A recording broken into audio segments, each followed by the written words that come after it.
Hello, everybody. We're just going to wait till the stream warms up here for 1 sec. And I'm going to update the Facebook title. Oh, I don't think I can anymore. Okay. Let me pull open chat.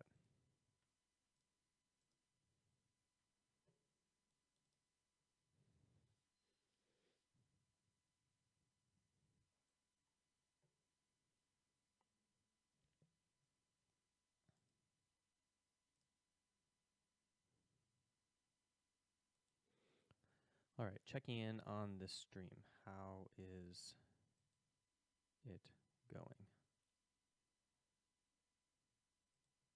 Any lag or anything? 1 sec. Let me grab a password. Wait, I think I have it here.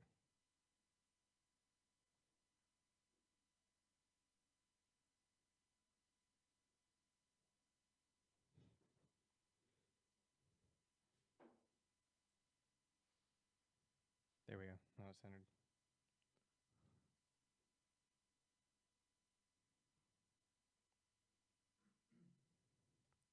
Okay, here's my password. Hopefully this isn't showing on stream.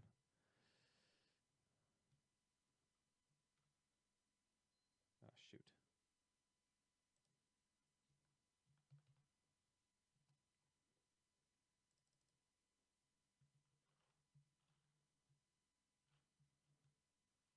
Oh, man, I don't know this German keyboard. I better touch type. Hang on a sec.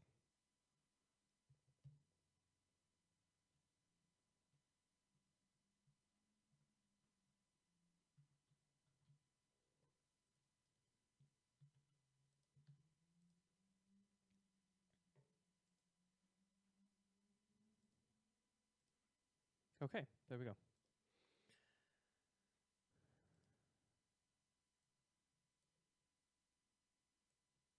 When I first started working with G2, how did it compare to when I first started working with TSM? Do you feel like you're back to square one with your personal goal of winning worlds? No, I don't, because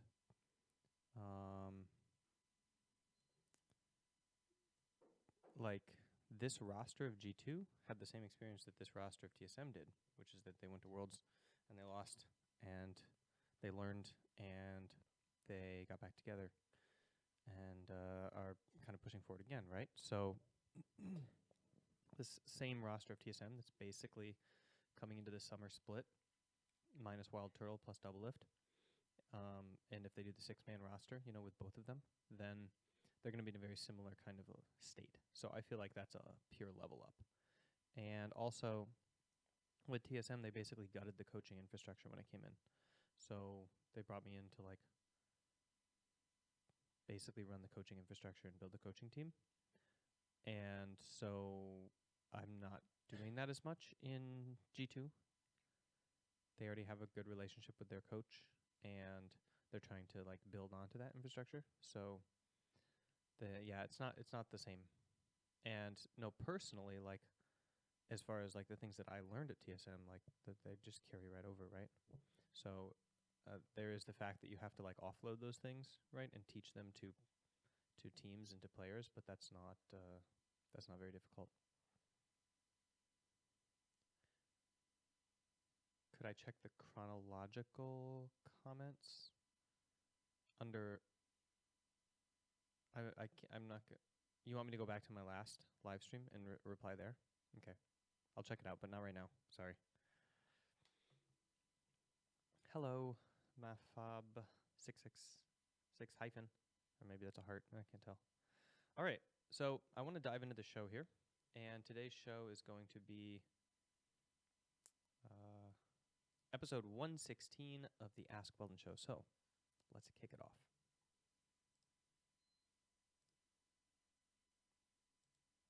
Ta-da! Welcome to episode 116 of the AskWeldon show. Today I'm going to talk about clutch play, deliberate practice, and sleep. I think that is the title of the stream, right? Somebody tell me what the title of my stream is. I forget. So let's just dive right into it. The very first question is from Hugh, and he asks, hang on, I got to make this a little bit bigger.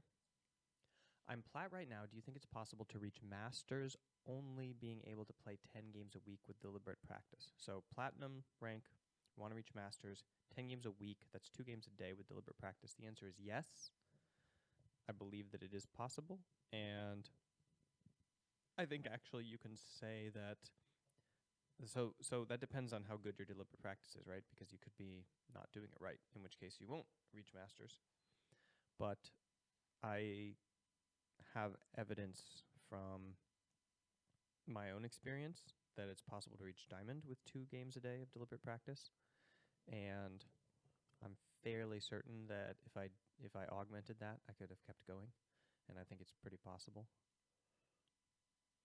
So I have another question a little bit later on to talk about exactly what deliberate practice is, so pay attention to question number 4 today about how to structure your deliberate practice. Okay, question number 2 from Bald Goodwin, and they ask, I can always beat players my skill or lower in Smash, but I can never pull an upset against better players. Assuming I am improving my mechanics, what is the mentality I need to have to start pulling off upsets? Okay, so this is a really interesting question because I think that it hits at a lot of the kind of, I want to say like pop culture norms surrounding sport and sport performance that exist. The idea that like, you know, you're at a skill level and that you're pulling up an upset against somebody who's better than you. So I want you to start thinking of sport competition as objective measurements, right, of skill, like a test. Think of it like a test. Think of when you're training and you're trying to push your limits and stuff like that as training. But when you're in a performance mode, I want you to think of yourself doing a test, and you're testing your skill level against their skill level. And the objective result is that there's a winner and a loser, and that means that there's one player who's better and worse at that moment, at that time, right? So what you're really asking, Bald Goodwin, in this question is, how can I be better than somebody at a particular time when I think that their average is often above mine? And the answer is that's a silly thing to aim for. Why in the world would you want to like sometimes be better than somebody who's on average better than you? You should strive to just be better than them all around. So just get good, essentially. So I think that another thing that you might be asking is like, well, there's these people that train like not well as me, but then on stage they're astoundingly good, and I train and I'm like pretty good, but then on stage I suck, and so I lose to them. How do I like start clutching it and pulling up upsets? That's more of a performance skills thing. So you're just not as skilled at performance as they are. You might be really good at training because you don't have any pressure or anxiety surrounding it, but you're not as comfortable on stage. And that the fastest way to tackle that in everybody's like personal experience is just to compete more and to train and to play on stage more and to just accept all of the anxiety and emotions that go along with that as completely natural and try to kind of ride them well, okay? And understand that what you pull out on stage is basically an aggregate of your average performance level. So you're not going to do some amazing, incredible thing every single time you're on stage if you don't pull it off in training, and vice versa. If you're amazing in training and you get kind of a standard level of transference, like what people normally have to the stage performance, then you're gonna do that as well. A lot of people kind of over-evaluate their stage performances and say, I do so well in training. Oops, lost my video there for a second. Let's see if it comes back. Yeah. I do so well in training, but then when it comes to stage, I'm really, screwed. Like stuff just doesn't happen. It doesn't work. And oh, the sound is low. Sorry. And what they don't realize is that when they're doing training, they're pulling in a ton of false positives, and they're ignoring all the mistakes they make, and they're seeing the 1 or 2 or 3 amazing plays that they make in a day, and they're thinking that they're better than they are. Then they go on stage and they come up to the objective representation and reality of their actual level of performance, and it's kind of dismaying. Because in order to train, you have to kind of feed yourself this narrative of improvement and growth and progress and motivation, and that comes with building yourself up, right, inside your head. But then performance is just a test. It's just like, this is where you are right now. Congratulations. Here's your score. Here's your number. Here's who you're better than, here's who you're worse than. And that can cause a lot of people to crash down to reality. So what I recommend is that start accepting your level of performance when you go on stage, seeing it as a test, understanding that it's an objective mark of where you're at right now. But that doesn't mean you need to stop doing what you're doing in training, like telling yourself you're the best and that you're climbing and then focusing on improvement and seeing where you're growing and thinking you're better than you are. That's perfectly fine as well. Just don't try to say things like, oh, why can't I do this on stage? Like, I'm so good, but it's just not showing. That's not true. It is showing exactly how good you are. That's what performance is.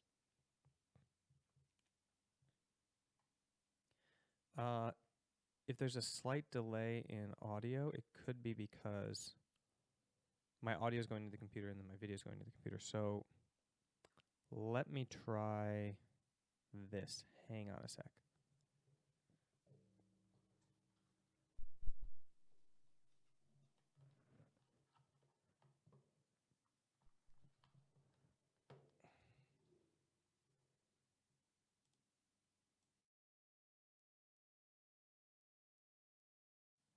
All right, that didn't work.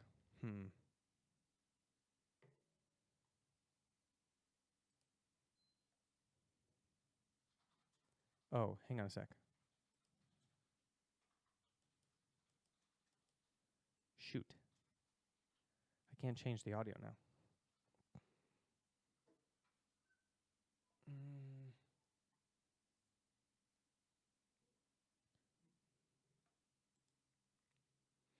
Okay, sorry guys. No, my audio is going into the computer like independently of my video, so it's going to be a little bit desynced, but it won't get bad due to lag. It'll just stay the same distance. So you can always just listen to this as an audio thing instead of watching it if that helps. Okay, sorry. Let me check into chat real quick after I answer those questions. Unique X Goku asks, I am playing semi-professional. How do I keep focused to not shut down my shot calling during a game even though we are losing?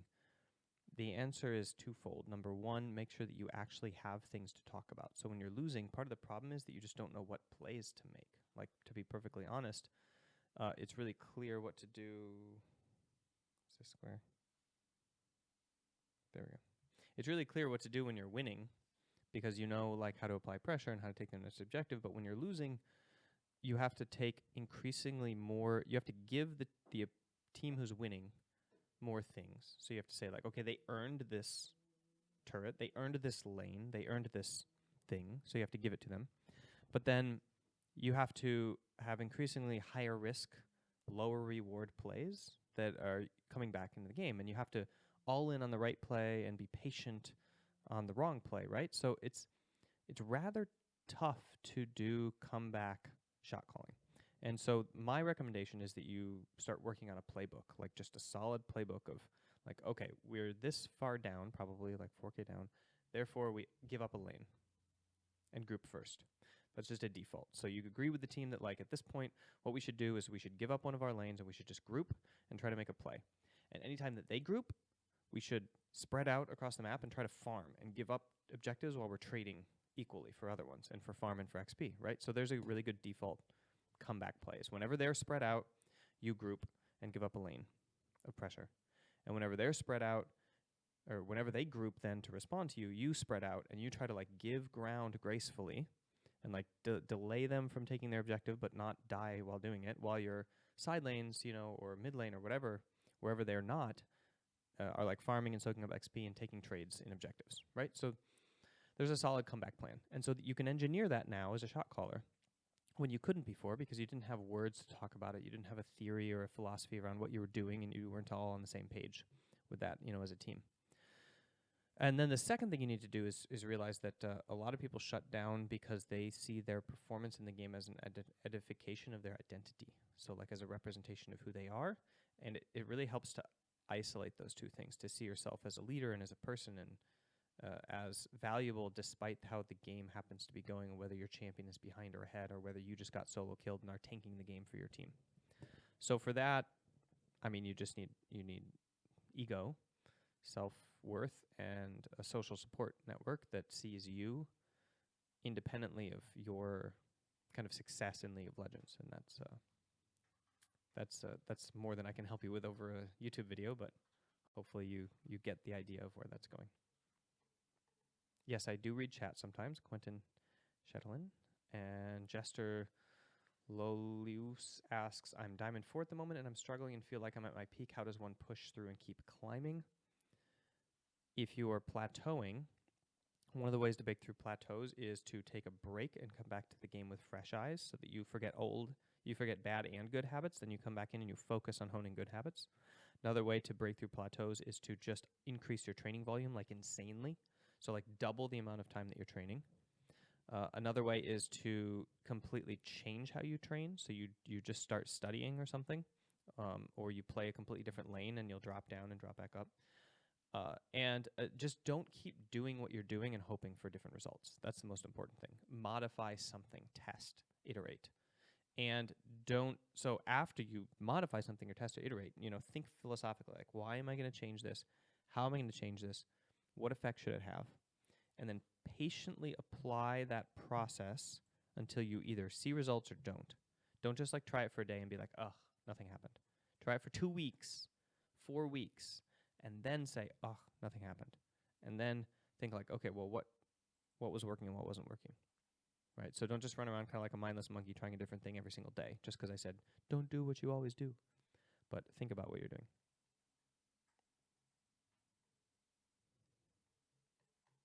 Okay, let me go back to the current comments, new messages. Yes, I know it's off sync.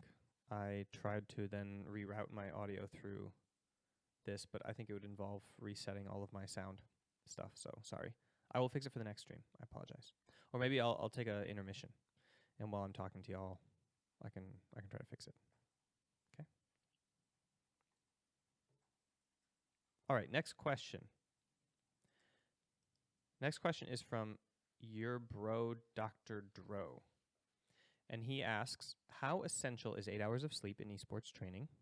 Should I prioritize 8 hours over number of ranked games played?" And the answer is that you probably need more than 8 hours of sleep.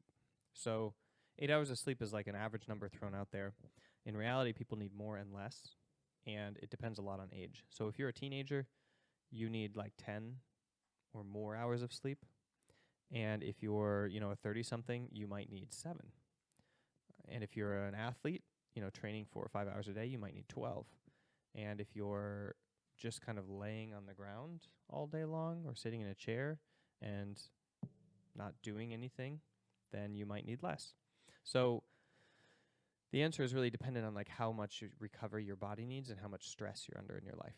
And so I would say sleep, try to get at least 8 hours. I would say that's the safest thing I can recommend, is get at the minimum 8 hours or more. And that can never hurt you, right?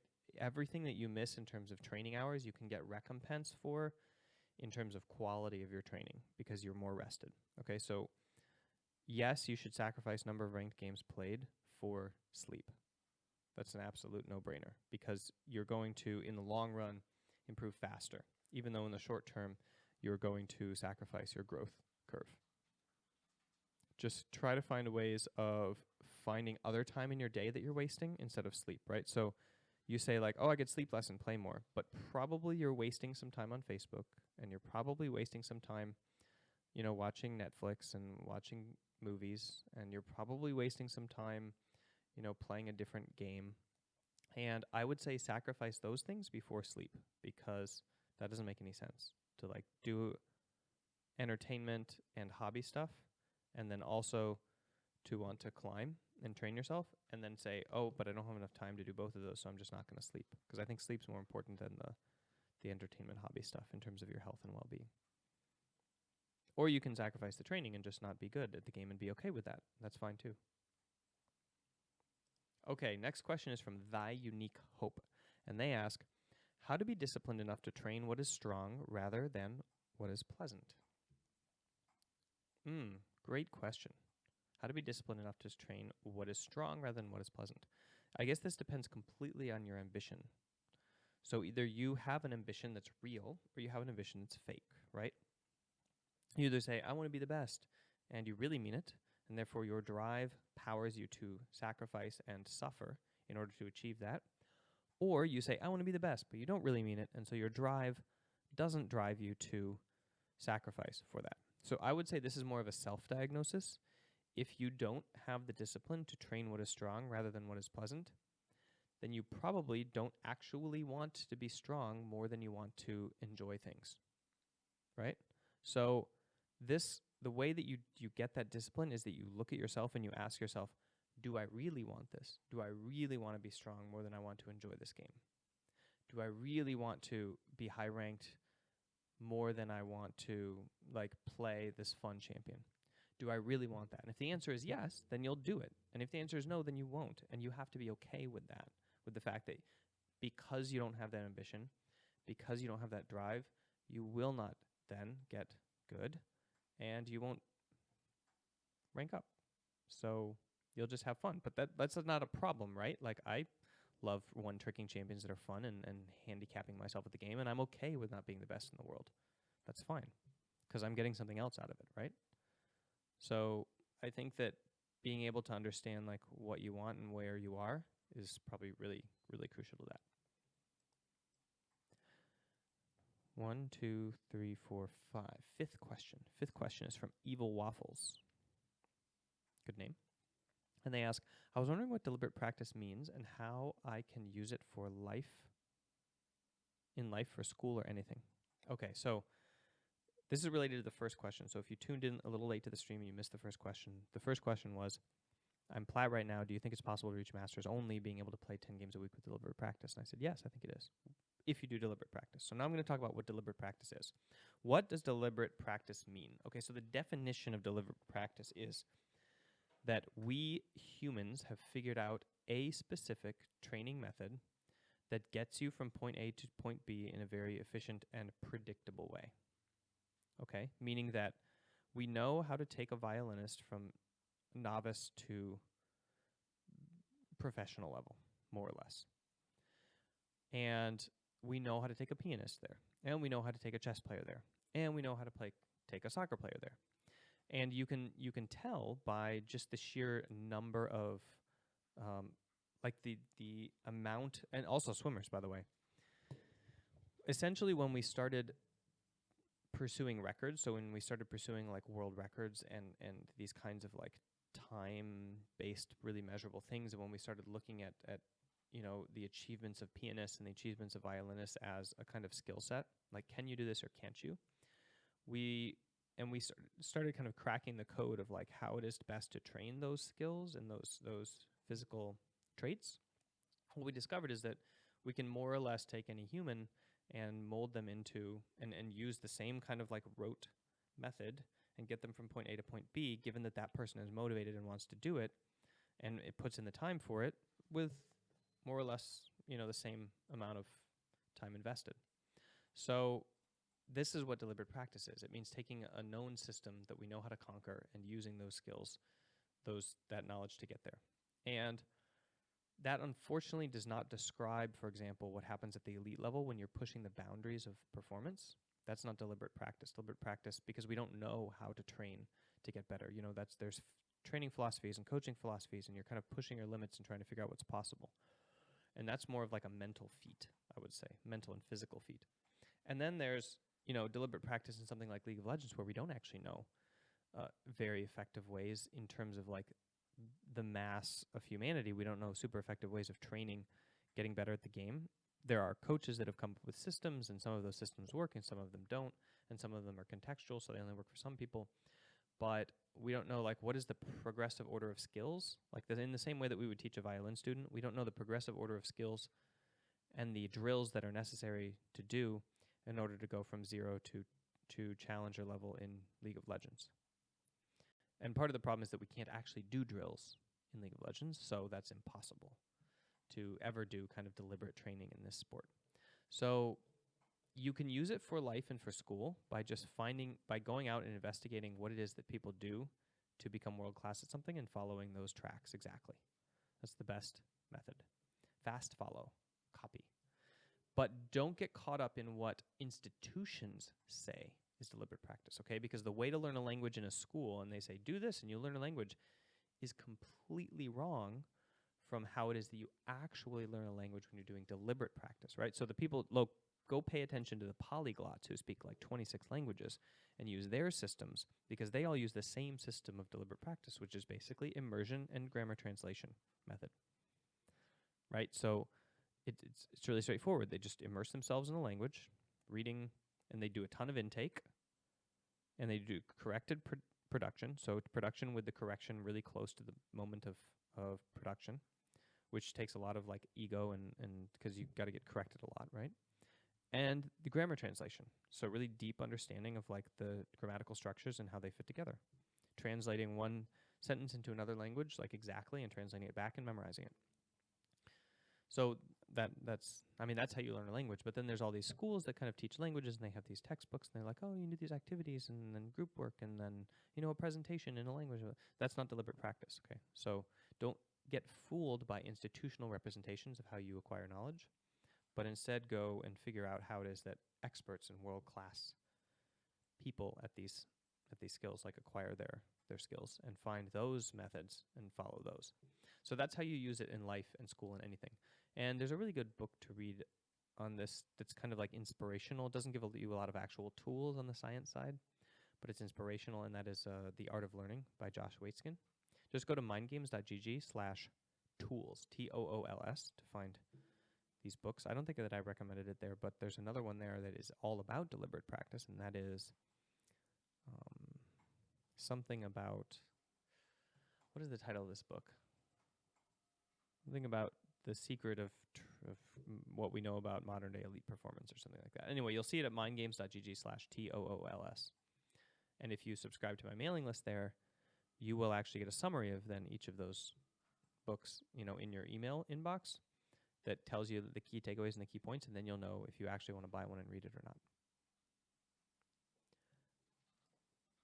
Okay, I'm going to turn back to the stream chat real quick. If you could give 3 fundamental things to work on, what would they be, and what steps would an average player have to take in order to become world class? You have to take a lot of steps to go from average to world class. Sorry, I haven't had my coffee yet, so yawning a little bit. 3 fundamental things to work on. So, first of all, fundamental game theories. So, one trick a champion, and don't stop until you're a challenger, basically.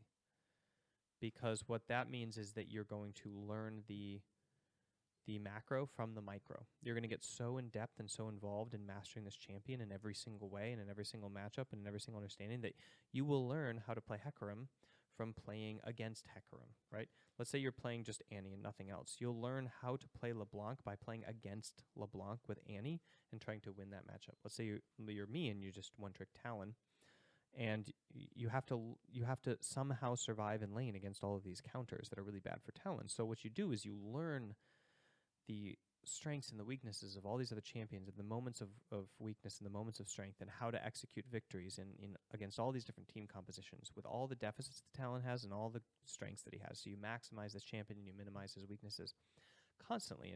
And every single time you unlock a new level of that, you escalate in rank. So it's going into this incredibly deep mode of learning around like one centric idea that actually allows you to learn these universal principles about the game that apply no matter what position you're in, okay?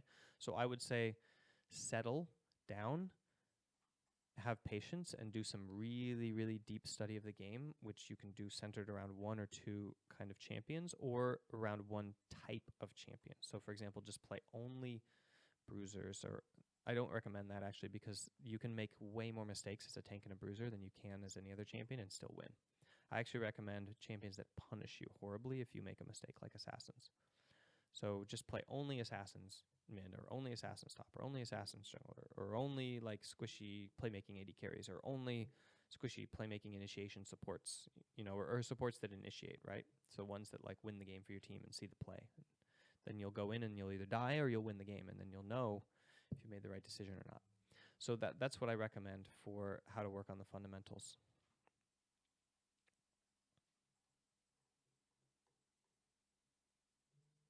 Okay. One thing I did want to mention before I go on to the last question is that since I'm traveling back and forth between, Finland and Berlin a lot recently, and I'm competing in the NALCS with G2 or the EU LCS with G2, and I'm doing this league coaching.gg startup. I think that there's a lot of behind the scenes stuff that I'm trying to share, and a lot of interesting insight that I try to give, and I try to do that on my Snapchat stories, my Instagram stories. So if you're not following me on Snapchat, it's right there. Snapchat MindGamesWeldon. The way if you're already using that app, then you know how to add me. And Instagram, I'm basically, I think, going to try to just start copying that. I'm going to try doing the same thing in Instagram. I might even do it more than in Snapchat because I'm trying to post more of the carousel kind of videos of what's going on when I go to the LCS, so that you guys can see kind of what it looks like to win every week. And of course, like Twitter, I still use a lot, mostly for direct response. So if you ever have an individual question, the best way to reach me is to message me. Probably just DM me on Instagram, or at me on Twitter, or send me a video message or like a picture with the text on it in Snapchat. Because when I have downtime, when I'm sitting on the plane waiting for it to take off, and they haven't told us to turn off our airplane mode yet, that's what I do. I just go on social and I try to answer as many questions as possible. So while this show is, a mass audience kind of, I might pick your question, it might get on this show. If you want an actual specific answer, one of the best things you can do is just message me directly. And Twitter videos at MindGamesWeldon with a video underneath, probably the most effective way, because I think if there's one thing that I go to first, it's always on the top of my line, is always Twitter. Not DMs so much, because I get tons and tons and tons of DMs because I've opened DMs, but just like public ats. That allows me also to reply to everybody, right? Because everybody's going to see your question. So then my answer helps more than just you, if that makes sense, than a private message. Okay. Final question. So the last question is from Muffin. Ho Muffin. I assume that that's the kind of hoe you use in a dirt. Hi, Weldon. Was wondering if you followed other esports scenes and was curious if you think the Overwatch League and its buy-in from bigger money, assuming things go reasonably okay, will accelerate the implementation of traditional sports performance practices into the esports scene.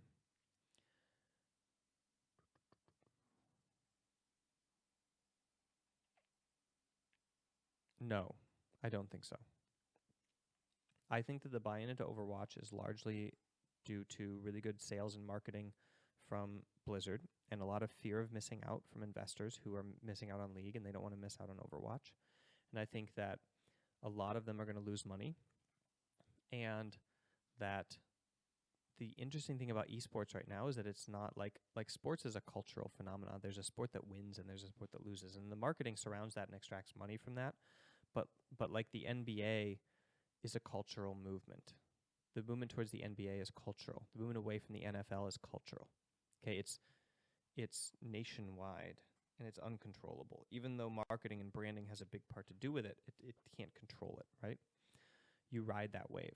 And esport is fundamentally a market-based industry, because not only are the video games that are being played like determined completely by the consumer base, who say like this is a good product or this isn't a good product, so I will buy it or I won't, but also the actual production of the entertainment around those games is done mostly in conjunction with the IP or the provider, the intellectual property of the owner of that game. So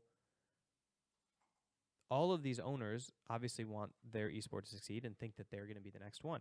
And so they go and they pitch it that way, and then everybody wants to buy into it, and then they, get the scene built up. But it doesn't matter if the game sucks or the game goes wrong or people don't buy it or nobody watches it. You can't force people to do that. So it doesn't matter how much money you pour into a scene. If there's no eyeballs there, there's no value. And nobody can extract any value from the market. So it will just shrivel up and die. So the number one thing that people do, the companies do when they go into a scene like Overwatch or some new sport, is they try to figure out how to extract value from it. And the way you extract value from it is not by investing in performance infrastructure, sports performance infrastructure. It's just not how you do it. You extract value by like mooching, by creating streamers and creating brands. And I mean, look at FaZe Clan, right? FaZe Clan extracts tons of values from scenes that basically have almost no viewers by not at all focusing on performance and then focusing on branding and personality and attitude and YouTube and Twitch. Okay? And they don't focus at all on performance infrastructure. And they make way, way more shilla and money than any other kind of like, you know, Call of Duty clan or whatever. So I don't see that happening. I only see that happening in esports like League of Legends, which have matured and where League keeps the investors out. Like they're purposely trying to make sure that they don't, you know, they didn't sell off the broadcast rights for how many years, and they don't allow buy-in to the league, and they don't, right? So they're incredibly under control, and so they're trying to maintain kind of like static growth, standard growth, like growth within their curve, and more importantly,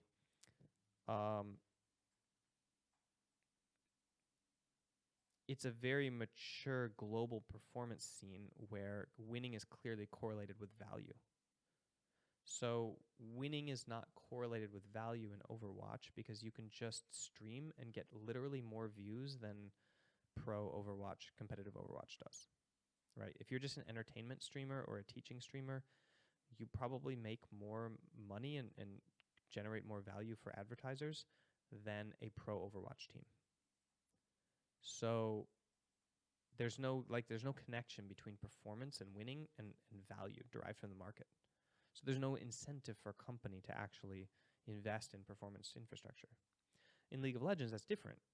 If you win a lot, you build your brand through Riot Games' marketing distribution channels, right? So Riot Games produces this amazing broadcast and all of these stories and all of these storylines, and they produce broadcasting talent that like tells your stories, and they market you all over the world. And so if you compete within their ecosystem and you win, you get exploded out in popularity and your brand gets built, right?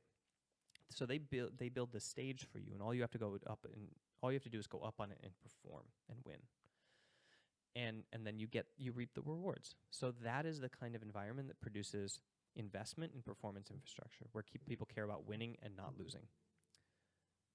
But that's not true in Overwatch, and I don't see that it will be true in the near future. Okay. That's the show for today. So I'm going to take a quick intermission and answer questions. Oh no, my face disappeared. Hang on a sec. I want to use my cool intermission scene thing. Okay, I'm going to set up my face here. 1 sec. Let me just set up my face. Just give me a second. 1 second. I'm just going to set up my face here. Okay, hi everybody. Nice to see you. Just going to fix this here. Fix this here.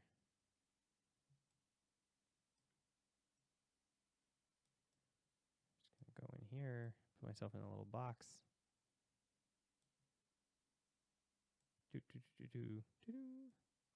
Hello.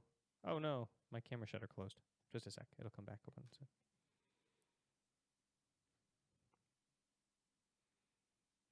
Okay, I'm back. Yes, I know the sound and video isn't synced. Thank you for pointing that out for the 5 millionth time. Sorry, I will work on making that synced next time. There's a couple other things I wanted to talk about, like vlogging-wise. Let's see if I can pull them up. I don't have time to do my VOD review right now, but let me just scroll back through chat and answer questions real quick. Polyglots certainly don't have a native speaker level. Says who?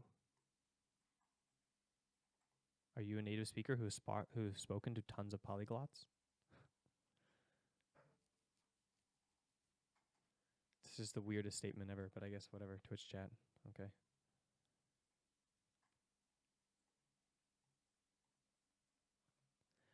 Okay.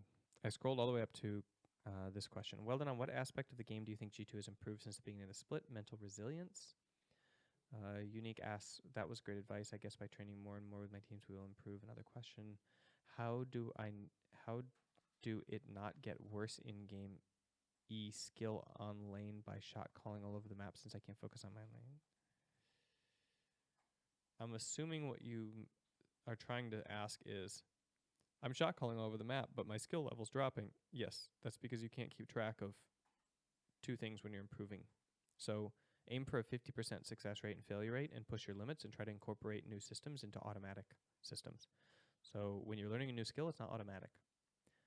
You go from unknowing incompetence to knowledgeable incompetence to knowledgeable competence to automatic competence. So aware competence. So essentially, it's the idea is when you're adding new skills, they're not automated yet, and so you're going to suck at them because you have to draw focus away from other skills, so you're going to fail half of the time at what you're doing, and you're always going to be doing that. So as long as you're getting better and you're failing half the time, you can always draw back below the line and go fully automatic, and you'll have 100% focus on what you're doing, but otherwise, push your limits. What do I think of the current state of EU right now? Not enough competition to drive growth. That's what I think of the current state of EU. So the question is supposed to be sent here, where the questions I collect from Twitter usually. They collected by my bot, use the hashtag AskWeldon, and then the questions will appear and then they will be used in the show. Do I see any behaviorist theories being used in the esports atmosphere? No. There's no theories being used in the esports atmosphere at all. Are you kidding? I'm the only person in esports I think who even knows what a theory is. Maybe there's one other person. I don't know. Ula from Rocket is an organizational psychologist who also obviously knows organizational psychology theories, and she just started working with Rocket last week, I think, which is why they beat Origin. Go Ula. Weldon, do you feel reformed players introduced into a different team environment will revert to their previous flaws, or is it time heals everything ordeal? Peter, aka Double Lift, perfect example. People don't revert or become the same. Like, I think that you think humans are static, but they aren't. And neither is identity or personality, or like people are not static, and especially at the age of 18, 19, 20. No.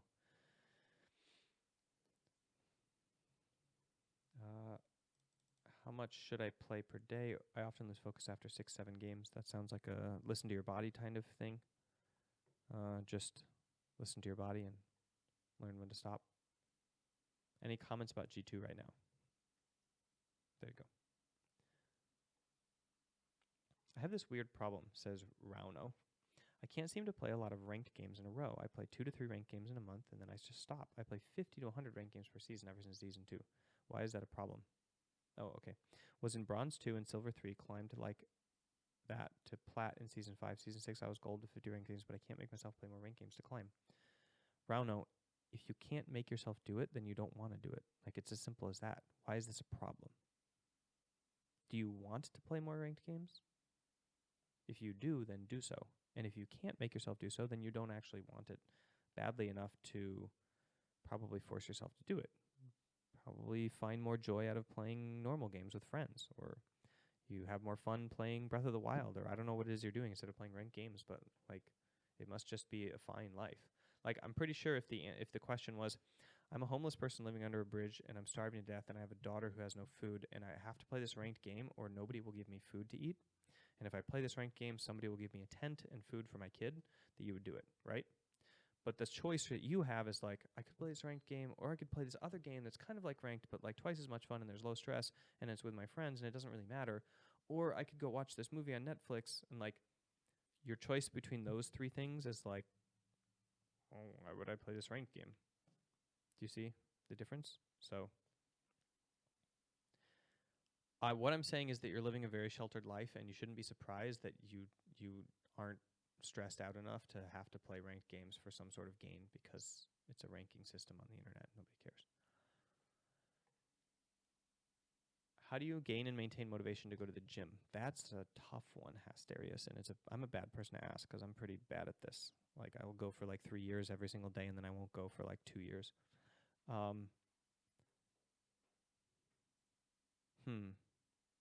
How do you gain and maintain motivation to go to the gym? What's the easiest hack solution I can give you in like 2 minutes? I would say don't start with the gym. I would say start with physical activity.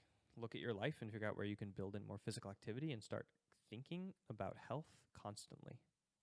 So figure out like where you could walk somewhere instead of drive, or where you could take the bus and get off a stop early and walk somewhere, and just get a pedometer that measures what you do and link like what gets measured gets paid attention to, right? So get a pedometer and track your health, and you'll start doing things and behaviors that kind of influence those numbers if you pay attention to them a lot.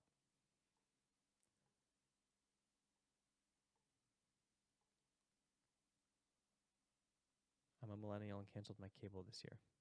Go you. There was a week where I win all my games and a week where I only lose. How can I fix the problem? That's not a problem. That's just reality. You can fix the problem by accepting reality.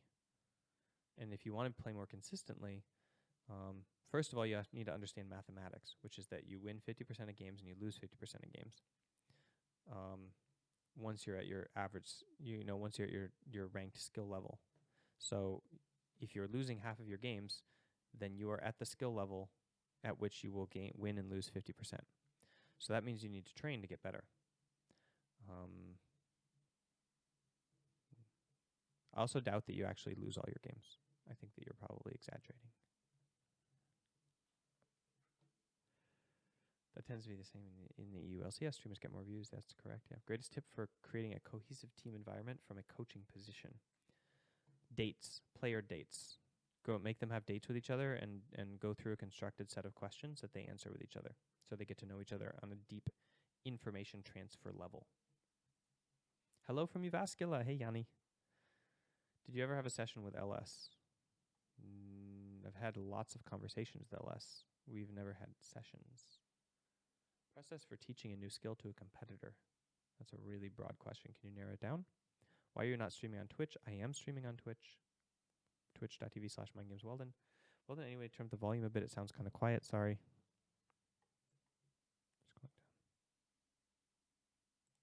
Scrolling down. Okay. I think from an interview somewhere that you said you played Magic the Gathering at some point. When did you stop, if you did, and did you think that you pulled any value from your time playing? I stopped when I moved to Finland. Actually, I stopped when I moved to Japan, because I got to Japan and people there they played only to win, which meant what they did was they went online and they found the best, most expensive deck in Standard, and then they bought it, and then they just played that one deck and only that deck. So you'd go to a Magic the Gathering group, like Circle, to play for a couple hours, and every single person would have the most expensive, best deck in Standard, and they would all play against each other, and they would play against you. And I was playing Extended because I'm a deck builder, so I like building creative decks that do fun things. And in my Magic Circle at college, like, we played pretty much all cards. Like, you could play all cards. And you could build, and you would build decks that would try to compete, So obviously, if you couldn't survive by turn 6, you'd get stomped by your friends. But it wasn't like, turn 3 goblins all in 20 and you're dead kind of decks. It was more like, okay, well, we need to be able to deal with a variety of threats and have a unique win condition that the other deck can't counter and be able to kind of handle stuff. So we built like really robust casual extended decks, and we would often kind of like toe the line between brutality, so like just building like decks that win, and curiosity and fun, right? So it was all about deck building essentially. And then in Japan, in the circles that were available in the town that I was in, it was just all complete cookie cutter nonsense, which I couldn't stand. So I quit. And then when we went back to the US, I didn't have any friends around to play with, so I just sold all my cards and bought my wife an iPhone. Smart choice. And yes, I gained a lot from it, obviously, because I learned how to do card counting in an intuitive way. So like I would, you have to decide. I built a 3-color deck with no dual lands, right? So I had to figure out a way to balance everything in a way that I could successfully win most every single game and draw the amount of land that I would need of the right colors at the right times to cast the right spells, right? And so I would lay out the deck, and I would see the pattern, and I would test it, and then I would lay it out, and then I would test it, and I would lay it out, and then I would test it, and I would draw 15 cards, and then I would look at the results, and I'd do that over and over and over again for hours. So I developed this really intuitive, like, systems theory approach to seeing composition, and that applied really well to MOBAs. Which, by the way, I started playing MOBAs the same time I started playing Magic the Gathering, because Dota came out basically in college when I got super serious about Magic.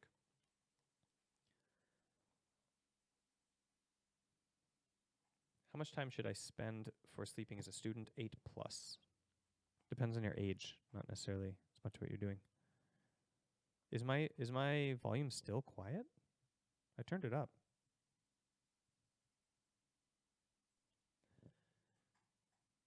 What are the best roles to get rank 1 challenger? Noticed to become a pro player. I'm currently high diamond mid, but I can't come past that role as I can only play support, learning AD carry.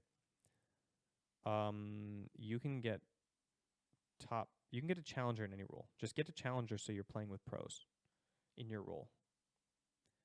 Support is probably the easiest role to go pro on. That's something Mithy tells me every day. He's like, I'm like, why are you support? He's like, oh, come on, support's easy. It's the easiest role. That's why I picked it to go pro. Doesn't he tell that story? I'm pretty sure that he said it in an interview recently. If you watch the last few weeks of ULCS. So yeah, support's not a problem. Just get high ranked, and then you're playing with pros, and then, talk to them. And be really good when you play with them. And then they'll get you on teams. Do you find that the way some players give constructive criticism on a team is directed in the wrong way to other players? Sure, all the time. But it's not bad, and you just filter it for them. My biggest problem is suffering from anxiety, which contributes to me avoiding doing the things that I value. I'm on week 6 of the MAC program, which has taken a few months, but I am still having this problem. Do you have any advice on what actions I can take?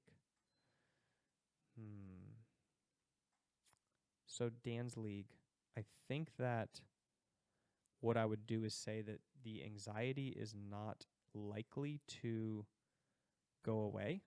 Okay. So I'll give you an example. I had to do a bunch of pitches at an investor event, and it's really awkward to walk up to people on a convention floor and just cold talk to them and be like, hey, will you give me thousands of dollars for my idea?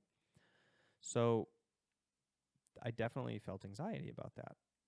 But what you have to do is stop there. So I want you to think of it in terms of dirty emotion and clean emotion. So the clean emotion is the one that you initially feel. You just feel anxiety about something, or you feel stressed about something, or something happens and it triggers a very small, light emotion like jealousy or anger or fear or self-loathing or shame or guilt or something. Then what we do is we take it and we spin it around in our head 1,000,000 times and build it up into this massive complex of emotion. That is the part that you need to interrupt, okay? So allow yourself to feel anxiety, but then center yourself and don't run away with that anxiety and turn it into something bigger than it is. Just take action instead. So it's like you need to interrupt the process of building, that you go from this clean emotion that just is a small light trigger into this dirty emotion, which is this huge constructed castle of terror in our minds that keeps us frozen in action. And if you just pay attention to how it is that you kind of turn initial emotion into built up emotion, and if you pay attention to those very, very small light twinges of initial emotion, ask yourself in a situation what do I really feel here? Really, what is the source of this anxiety? And you go a layer deeper, and you go down and you down, and you realize, oh, I'm just afraid of looking bad in front of somebody. Okay, so it must be fear. And it must be fear of looking bad in front of this person. Okay, stranger. Okay, let's say because there's nobody in this team, right? So, and then look at how you built that up into some sort of massive thing, and pay attention to that process. And that's where you need to interrupt with mindfulness and acceptance, right? And just step into it. Lean into that initial thing. Try to, and if you get into this point where it's all built up, just go to bed and try it tomorrow. Try to interrupt the process there. Usually, I would say, let's say I would do 3 pitches, and then I would freeze and I wouldn't be able to do more. So then I would go to a table, and I would enter, and I would check my email, and I would just take a break from it, and then I would restart, and I would try to just go immediately into action and interrupt that process from the clean trigger of freezing fear, and then not turning that into some sort of thing that prevents me from action. So I would just do. And that would get me through, a couple more.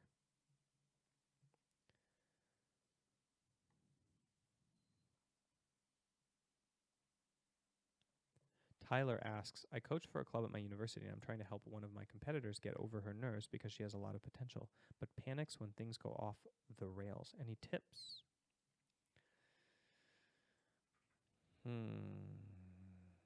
I coach for a club at the university. I'm trying to help one of my competitors get over her nerves because she has a lot of potential, but panics when things go off the rails. Any tips?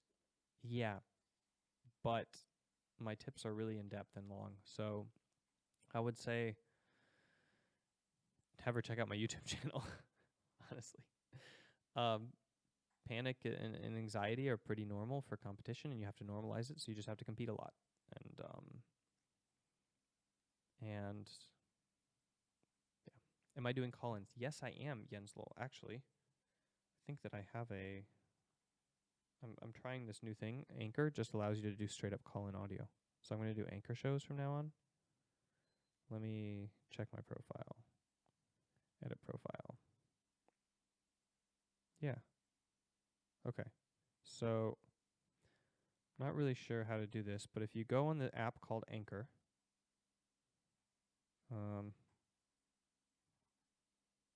okay. A-N-C, whoops. Exit. A-N-C-H-O-R. Okay. Anchor. Can you see that? My profile is Weldon Green. The app is Anchor. A-N-C-H-O-R. And you can call in. You can just send me call in audio. And then I can use it in my show. There. So it's super easy. You can also send me Twitter videos at Twitter. But I'm not doing call-ins on the show right now because I don't have my Discord up. And I don't have my headphones. Sorry. Help with messed up sleeping. Find somebody else to put you to bed. I suck at sleeping. The only way I sleep well is when my wife puts me to bed. So I'm a bad person to ask about that. mygames.gg/peer feedback. Yes, check that out. I still sometimes have social anxiety even though I'm 29. Dude, people have social anxiety their whole lives. You're not going to get over it. Sorry to tell you. I've had problems in the past with anger management with League. Would get mad about losses and playing poorly. How do I control my anger and emotions in League? I would start by controlling the symptoms of them. So start by just muting all of the people on your team and all of your opponents immediately when you get into a game. And then don't ever type anything, ever. So then all of your anger is offline, right? So there's a good step. I assume that getting mad about losses and playing poorly are mostly embarrassment and shame. So you probably feel those emotions and then you build them up into anger and madness. Think of it like Star Wars, right? Like the anger becomes hate and the hate becomes the dark side or something like that. That's basically what's happening here. So the first thing to do is limit input from judging parties. So just mute everybody and everything. And then play peaceful music and just try to zen out and accept your level of performance for what it is. And that's a really good start. Okay, I'm going to have to draw down soon. So I want to talk about my Mac program, mindgames.gg/Mac. I'm about to go to lunch and have lunch with Carlos Ocelot from G2, and we're going to talk about stuff. Just check in with how stuff's going. So I need to take off. But first I wanted to talk about this stuff. So the Mac program is a program that I started developing in 2014 because I started getting more training requests than I could fulfill. And I also wanted to figure out how to adapt the Mindfulness Acceptance Commitment Program from sport into esports. So in 2004, there were these scientists, Gardner and Moore, who kind of adapted mindfulness into sports psychology for the first time. And it was kind of groundbreaking at the time, but nobody realized it until the research started catching up with what was going on. And I caught on to the research in 2012 when I graduated and started reading mindfulness research. And I found this program and I adapted it into Esport and into like an online course, basically, which is 47 videos of about 15 minutes that include basically a lecture and then a mindfulness component. And it is essentially what I do with pro teams. It is the value proposition that I offer them, and it is how it is that people are able to kind of develop themselves down whatever avenue of performance. So the idea is performance, any performance, whether you're doing a test or League of Legends or soccer or whatever, anything you're training and dedicating yourself and performing at is an opportunity for developing and growing yourself. And MAC is the idea that, like, okay, you take this opportunity and you maximize its impact on your life to use the ability to grow not only in this craft that you're pursuing, whatever the craft is, but also the ability to transfer then those skills to the next thing that you do, so that even if you don't go pro in league, you end up becoming world-class at the next thing that you tackle, or the third thing that you tackle, or the fourth thing you tackle, because you're constantly improving in each one. So it's super inexpensive right now because I think that it's just like an incredible value for what is in there. So I recommend checking it out because I purposely priced it very, very low so that I could not, first of all, the reason that it even has a price is because I don't want to do advertisements on this brand. I want my brand to be about the things that I create. So this is something that I create, and it needs to obviously support this channel and buying this mic and buying this camera and stuff like that.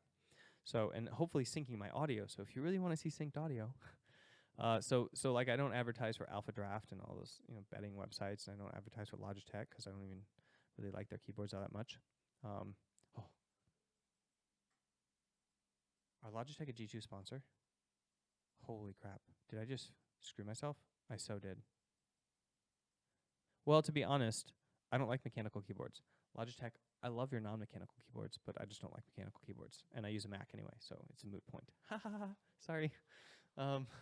Anyway.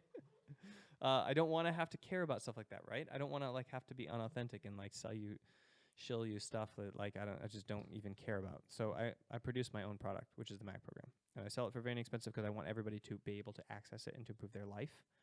And I think that when you buy something, you are more likely to value it and to pursue it than if you get it for free, right?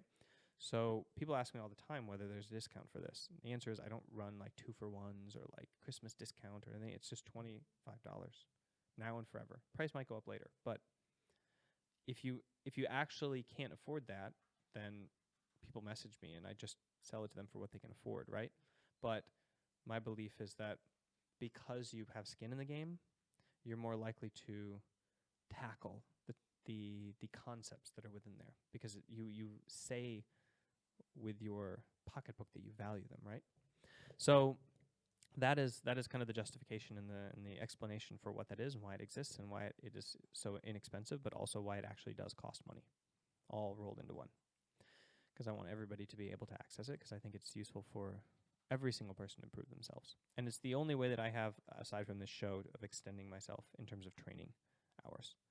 Unless I end up homeless soon or having creatable bills to pay and I just need to rent myself out as a pay by the hour coach, which maybe that'll happen.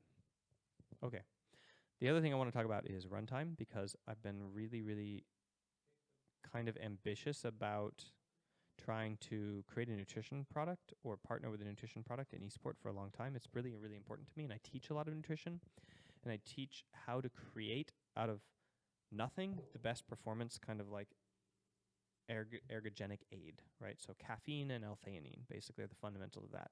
And then there's a few nootropics or nootropics, however you want to say it, that kind of add into that performance. And Runtime is a company founded by Marcel, who is my friend downstairs, that I am now working with as an ambassador. And they have two things. They have a performance drink, which is a replacement for Red Bull and tea and coffee, and it is absolutely fundamentally fantastic in terms of the ingredients. It has literally nothing bad and everything good. And then they have a meal replacement like Soylent, but it's like better and it tastes good, right? So if you want to check that out, if like sitting at your desk and eating a meal out of a bottle instead of going to the kitchen and making food or eating something unhealthy, and the meal that you eat is actually good for you, if that sounds appealing in any way, then check out mindgames.gg/runtime for that. Okay? And the final thing is, of course, leaguecoaching.gg, which is my current aspiration to create, a coaching platform where people can build their coaching brands and also get coached and learn League of Legends. So the average person who takes a lesson from leaguecoaching.gg goes up 2 divisions, right, from gold 4 to gold 2. So I really recommend you check it out because I think that self-coaching using plays.tv and like individual coaching with a trainer, where you have like a trainer training you, are 2 of the most powerful ways to improve at League of Legends or whatever esport that you're tackling. So, yeah, check those out.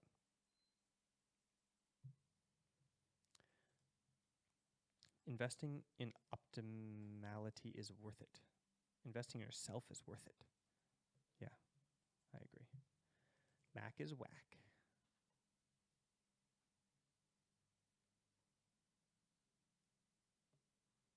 I'm sorry the sound is really low. I will turn up the sound for next stream. I'm going to turn it up right now, so everybody get ready to adjust your volume. Back.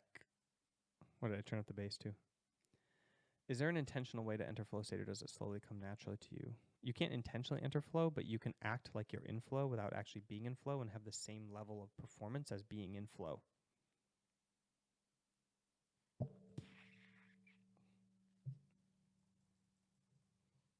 Hi, Weldon. I've been playing WoW for 10 years and I feel stuck in my gameplay. What are some exercises for breaking habits and evolving? Take a break. It's the best way to break habits.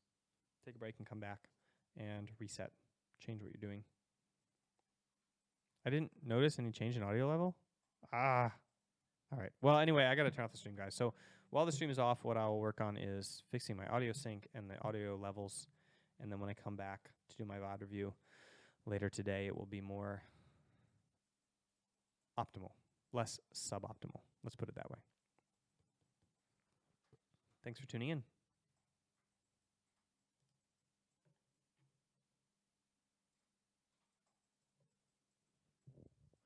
I know that you guys can still hear me. I'm going to mute now. This is my end scene. You're not supposed to hear me anymore.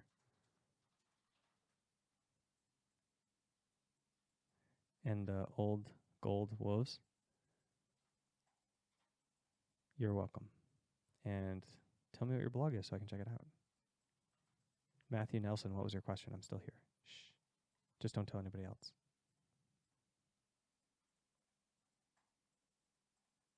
There will be future shows with call-ins through Discord. I like that I'm just like hiding behind this little ending picture and like lurking in my own chat. Feels kind of creepy. Creeper Weldon. Okay. I really actually have to go now. Ciao, guys. See you later.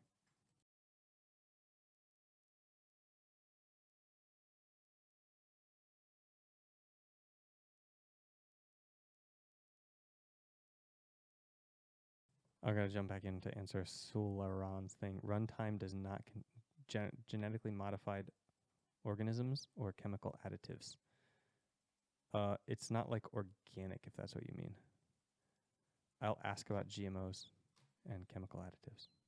But I don't know what you mean by chemical additives. Like everything is a chemical, you know. Protein is a chemical. Eggs are made out of chemicals. Bread is a chemical.